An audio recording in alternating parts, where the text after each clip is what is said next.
ভারতের দুর্গম পার্বত্য অঞ্চলে আবারও প্রাণঘাতী দুর্যোগ। জজিরা পাসে ভয়াবহ তুষারধসে অন্তত 7 জন নিহত এবং 5 জন আহত হয়েছেন।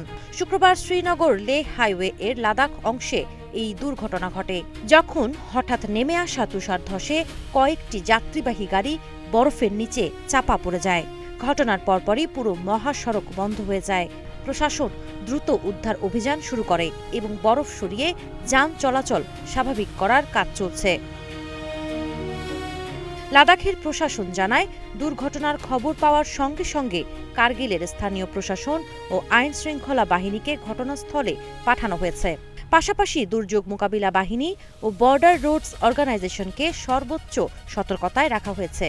কেন্দ্রীয় মন্ত্রী জিতেন্দ্র সিং ঘটনায় শোক প্রকাশ করে নিহতদের পরিবারের প্রতি সমবেদনা জানিয়েছেন। 434 কিলোমিটার দীর্ঘ এই মহাসড়কটি লাদাখের প্রধান সংযোগপথ। প্রায় 11,575 ফুট উচ্চতায় অবস্থিত জজিরা পাস একদিকে যেমন মনোমুগ্ধকর, অন্যদিকে তেমনি ভয়ঙ্কর ঝুঁকিপূর্ণ।